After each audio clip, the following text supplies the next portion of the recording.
Estimados irmãos e irmãs que nos acompanham pela internet, irmãos e irmãs aqui em nossa paróquia São Sebastião de Lidianópolis, hoje é um dia muito especial, porque nós fazemos memória dos nossos entes queridos.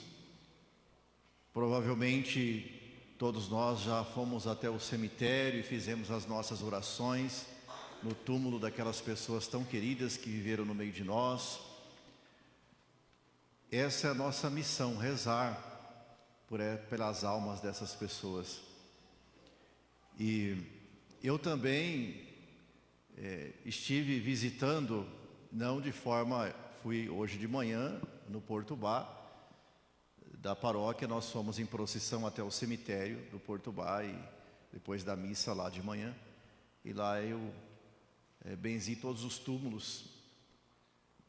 E aqui na paróquia, um pouco diferente, eu fiquei a tarde toda requadrando as fotos que os senhores e as senhoras trouxeram na igreja, para que no final da missa nós possamos fazer um momento de contemplação dessas pessoas queridas.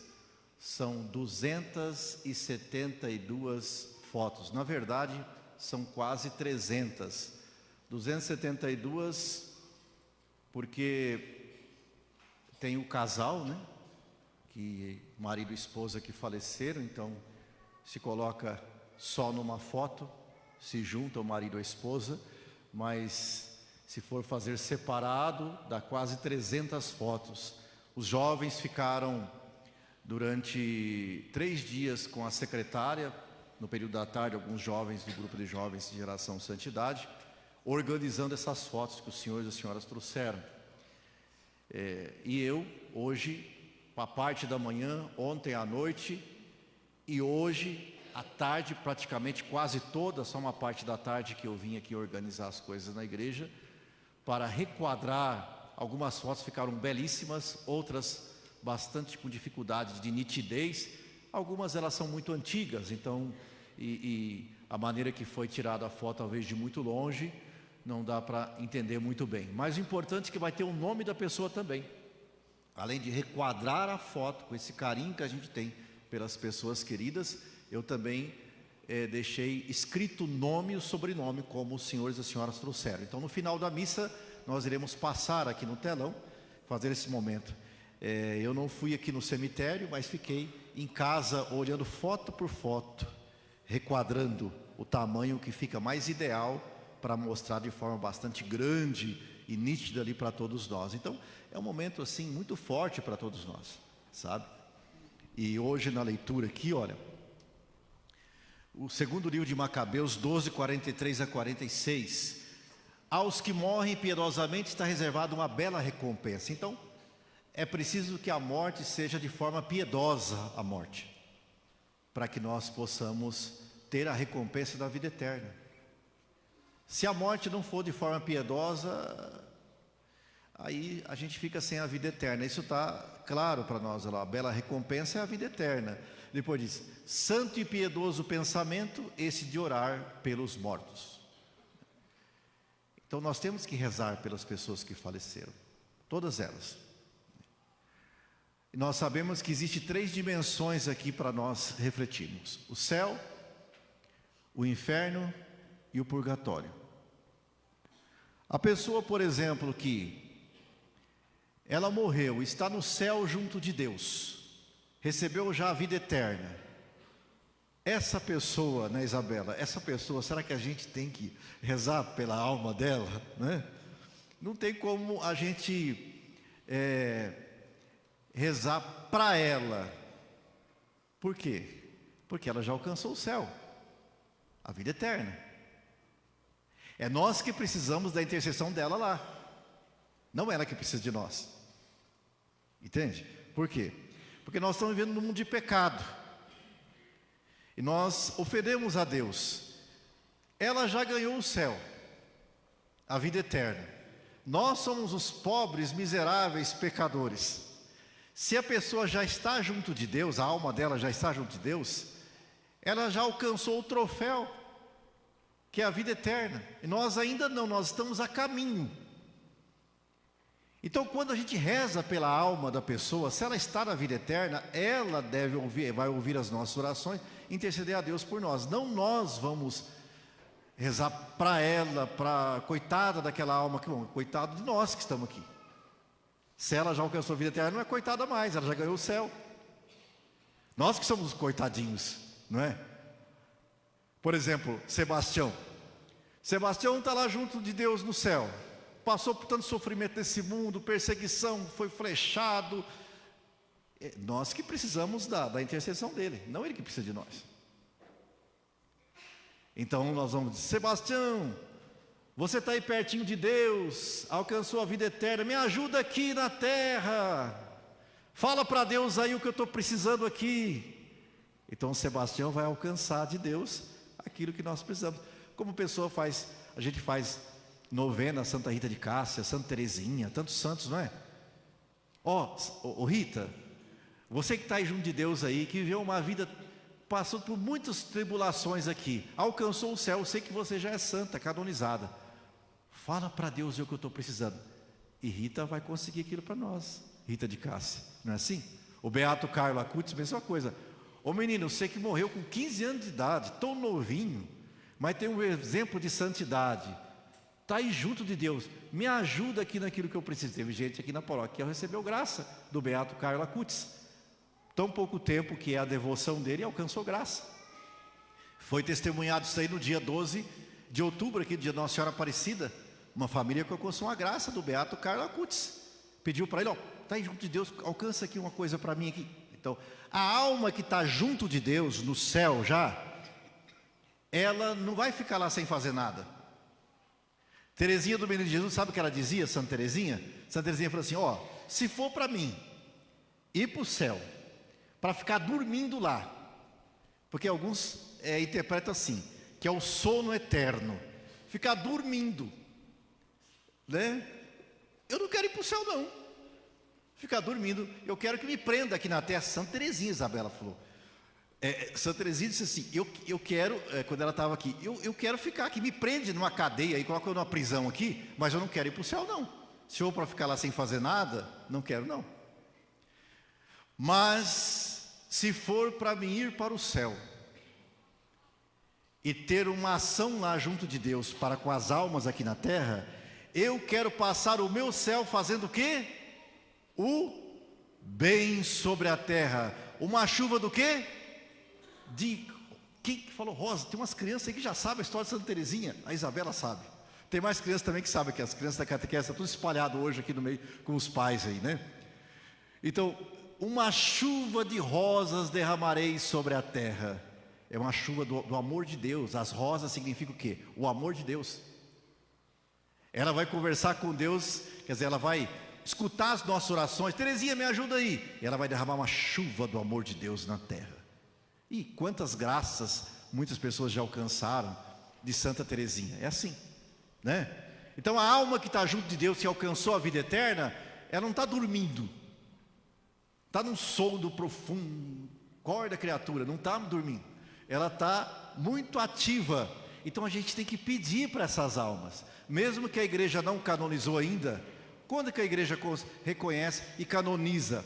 Começou assim, conversar com a alma. Se tem alguém da nossa família que morreu, fala: se você está juntinho de Deus aí, pede para Deus uma coisa que eu estou precisando aqui, me ajuda aqui. Você que viveu aqui é de carne e osso, foi de carne e osso que nem eu, me ajuda aqui. Entende? Pedir isso, não ter receio de pedir, conversar, seja o nosso pai, a nossa mãe, o vô, a avó, o tio, a tia, o primo, a prima, qualquer pessoa, tem que ser pidoncho. E assim a gente alcança a graça. Nossa Senhora, por exemplo, ela está junto de Deus. A gente reza por Nossa Senhora e ela alcança de Deus as graças que nós precisamos. E assim também os santos, as pessoas que estão junto de Deus. Então, o céu, então, não é as pessoas que precisam da nossa oração, é nós que precisamos delas. É nós, coitados de nós, nesse mundo que é um vale de lágrimas, que tem muita injustiça, maldade, muita mentira. Nós precisamos lutar contra as coisas erradas através da intercessão dos santos. O Papa João Paulo II viveu no meio de nós, de carne e osso como nós, agora está lá no céu. Então ele não precisa mais da nossa oração. Eu lembrar do Papa, coitadinho lá, quando ele estava doente. Não, você tem que lembrar do Papa quando está doente. Já passou isso, agora ele está no céu, não está mais doente. Agora é uma alma intercessora junto de Deus. Não é mais doente agora. Aquela pessoa da minha família, judiação, está doente, tadinho, aos últimos momentos de vida. E agora... Tem que ficar lembrando disso.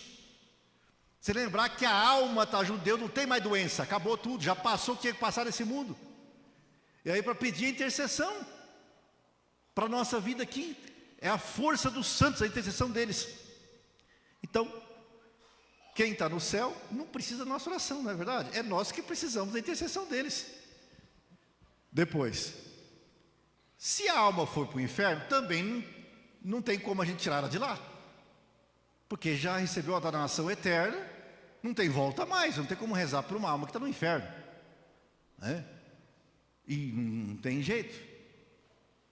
Agora, então, para que a gente reza então? Se não reza para a alma do céu é a gente que precisa do céu. Do inferno também tem como rezar a alma que está no inferno, não tem volta mais. Nós rezamos então pelas almas que estão aonde? No purgatório. Purgatório. Quem de nós tem certeza absoluta que a alma está no céu, no inferno ou no purgatório? Ninguém. Porque nós não somos Deus, nós não temos como julgar as pessoas. Dá para elas o céu, dá para elas o inferno ou o purgatório. Não tem como eu dar, ninguém vai dar isso. É só Deus que dá, Ele que é o juiz, Ele que é o rei das almas. E aí aquelas que estiverem no purgatório, elas são libertas do purgatório. Como que acontece isso? Mas por que uma alma vai para o purgatório? O que seria o purgatório? O purgatório é uma chance que a alma tem de ir para o céu. Toda alma que vai para o purgatório, ela vai para o céu, ela não vai para o inferno. Do purgatório não tem como ir para o inferno, vai para o céu. Só que ela é um estado de purificação da alma. Por quê? Eu vou dar um exemplo. Você pega um copo de água, cheio de água. Água bem limpa, assim, puríssima água.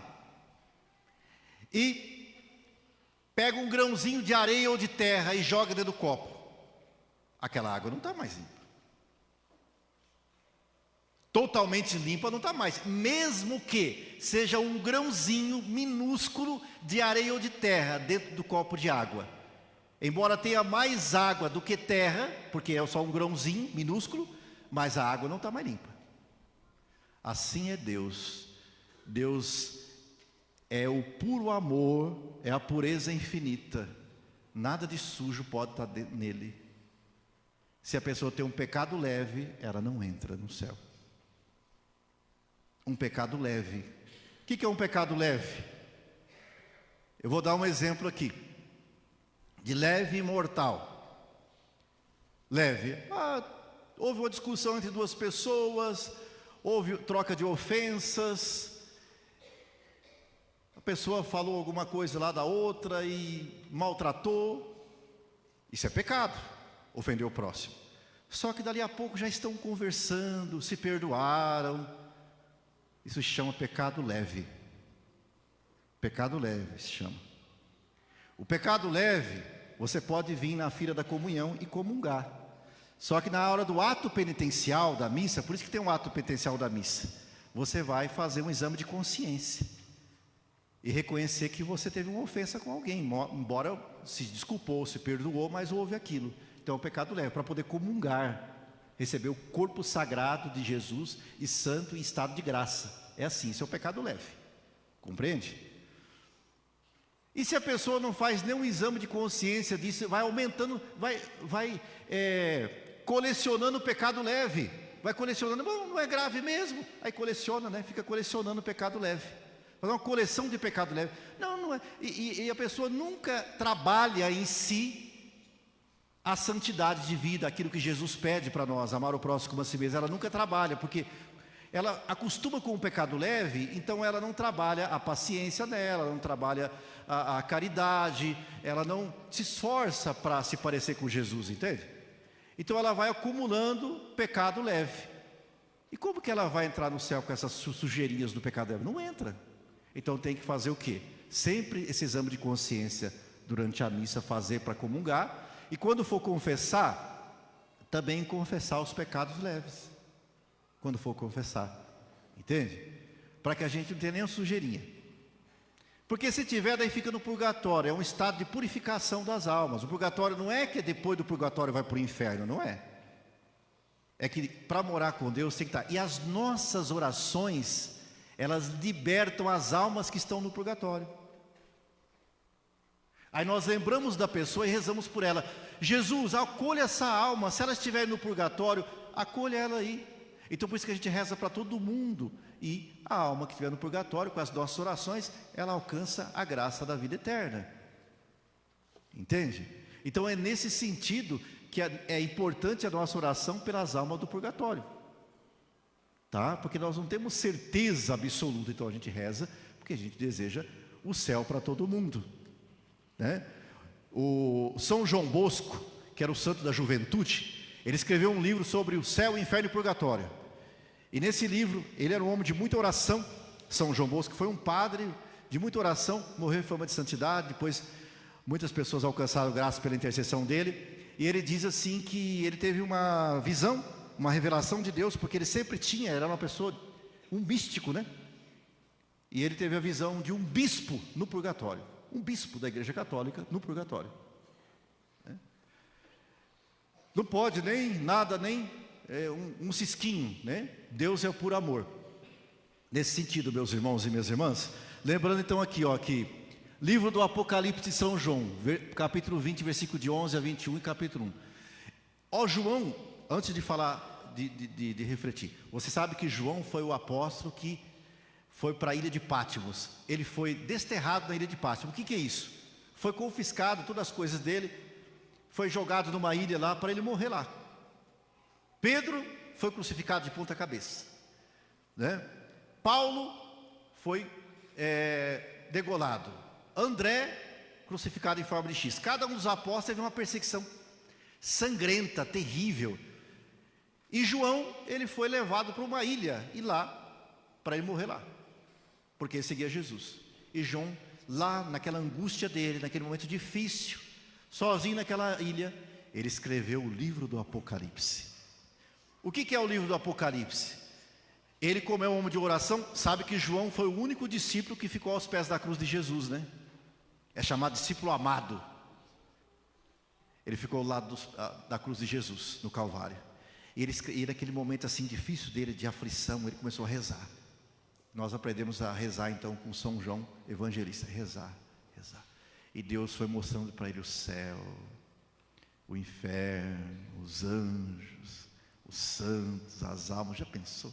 Que visão maravilhosa que este apóstolo teve. E aí ele vai escrevendo: eu vi isso, eu vi aquilo. O livro do Apocalipse é cheio de sinais, de símbolos. Aí ele vai dizendo isso aqui. Olha o que ele fala aqui hoje, ó. Eu, João, vi os mortos em pé diante do trono. Foram abertos os livros da vida. Foram julgados os mortos de acordo com a sua conduta. Nossa! Então tem o julgamento mesmo. Olha só.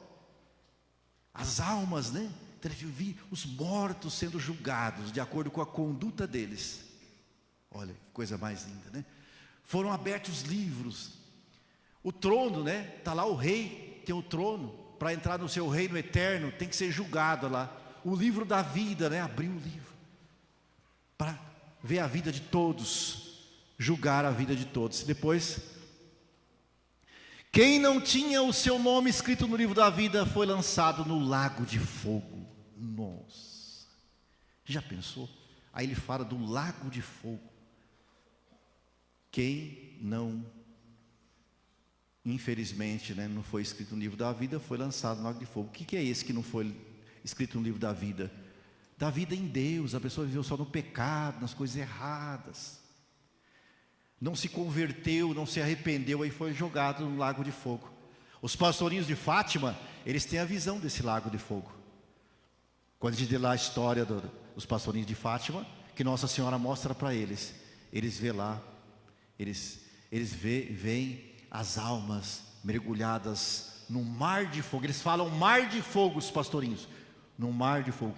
Você vê o mar, quem já foi na praia, olha para o mar, aquele mundaréu de água que não acaba mais, troca aquilo por fogo. Imagina, Aquela água do mar que não tem fim, aquilo lá você olha assim, vai longe, quando ele vai para a praia. Troca aquilo lá por fogo, aquilo lá. É isso o inferno. E os pastorinhos tiveram essa visão, essas crianças ficaram terrorizadas. As almas mergulhando como carvões incandescentes dentro daquela... Mergulhava e saía assim, e saía umas tochas pestilentas dessas almas. E os demônios como animais asquerosos. Então assim, os pastorinhos de Fátima descrevem isso. Lúcia, né? Descreve, ela que escreve isso, a irmã Lúcia. E aqui eles estão falando de algo que o evangelista João viu lá. Quem não tinha o seu nome escrito no livro da vida foi lançado no lago de fogo. Tá? Os pastorinhos estão seguindo o evangelho. Quer dizer, palavra de Deus. Depois lá, Evangelho segundo Mateus hoje, 25, 31 a 46. O Filho do Homem assentará em seu trono glorioso, colocará as ovelhas à sua direita e os cabritos à sua esquerda. Então haverá uma separação, cabritos e ovelhas.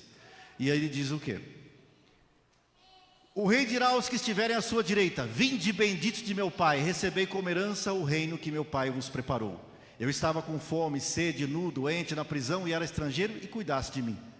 Quer dizer, eu dei de comer quem tem fome, beber quem tem sede, vesti os nus, dei pousada aos peregrinos, visitei o doente, visitei a pessoa que estava na cadeia, né? Então eu cuidei do outro. Então eu sou a ovelha querida de Jesus. E ele vai dizer: vinde benditos do meu Pai, recebei como herança o reino que meu Pai vos preparou, né? E a direita vai para o céu, esses daí, olha lá. Aqui são as obras, né? As obras.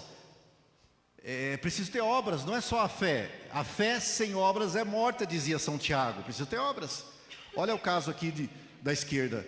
Depois o rei dirá aos que estiverem à sua esquerda: afastai-vos de mim, malditos, ide para o fogo eterno, preparado para o diabo e para os seus anjos. Nossa, mais uma vez. Aqui mais uma vez a lembrança do inferno, do lago de fogo, né? O rei dirá, isso é o próprio Cristo está falando, é o Evangelho de Jesus Cristo segundo Mateus. Ele está dizendo, olha lá: o rei dirá aos que estiverem à sua esquerda: afastai-vos de mim, malditos, ide para o fogo eterno, preparado para o diabo e para os seus anjos. Por quê? Porque quando eu estive com fome não me deste de comer, quando eu estive com sede não me deste de beber, como quando eu estava nu não me vestisses, quando eu estava doente não me visitastes, quando eu estava na prisão não me visitastes. Então vai para, eu era estrangeiro, não cuidaste de mim, então vai para o fogo eterno. Então quer dizer, aquilo que São Tiago diz, a obra, ou melhor, a fé sem obras é morta. Os nossos irmãos luteranos, infelizmente, eles não acreditam nisso. Eles não acreditam. Para eles só basta a fé. Os protestantes, Martinho Lutero, que era padre, monge, que se rebelou contra a fé católica, saiu e inventou uma denominação religiosa com um grupo de pessoas e se espalhou pelo mundo isto. E hoje tem as ramificações. Para eles, a fé só salva. A fé está salva. Você acreditou, você está salvo. Pronto. Crê em Jesus Cristo, você e sua família será salvo. Ele pega aquele trecho ao pé da letra da Bíblia e fala assim: está aqui na Bíblia, ó. Crê em Jesus Cristo, você e sua família será salvo. Está aqui. Todo mundo salvo. Não precisa de obra não, só a fé basta. Os luteranos são assim, os protestantes. Não precisa de obras, só a fé. Você crê em Jesus, você e sua família está salvo, né? E Jesus está deixando claro que não é só a fé lá, está dizendo que é para ter obras. Então, meus irmãos, nós estamos aqui na igreja, nós vamos participar da missa, nós rezamos o nosso terço, nós acreditamos em Jesus Cristo, não é verdade? Em Nossa Senhora, nos santos. Mas se a gente não trata o próximo com amor, com caridade, nada adianta. É aquela carta de São Paulo aos Coríntios, capítulo 13, que diz: se o meu amor é um amor interesseiro, eu sou como um sino que retine. Mas se o meu amor é um amor oblativo, tudo suporta, tudo crê. Eu posso ter o dom da profecia, de conhecer a Escritura, a Bíblia, do começo ao fim. Mas se eu não tenho amor ao próximo, amor, ágape, caridade, de nada adianta. Todo o meu conhecimento, toda a minha fé, de nada adianta. Então nós, meus irmãos, somos chamados, minhas irmãs, a praticar também o amor ao próximo a si mesmo. Porque vê Cristo na outra pessoa, certo?